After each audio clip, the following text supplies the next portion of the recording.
Ja täna me näitame teile seda, kuidas on ühel keskmisest lühemal inimesel olla jõusaalis ja kuidas on võimalik neid aparaate kasutada või õigemini mitte kasutada. Et tema on Kati ja tema on Kati. Nii et vaatame, kuidas Katil ja Katil on kasutada aparaate, mis on mõeldud sama pikkustega inimestele.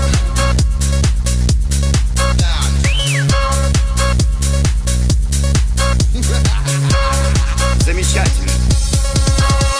Мальчишки, девчонки, а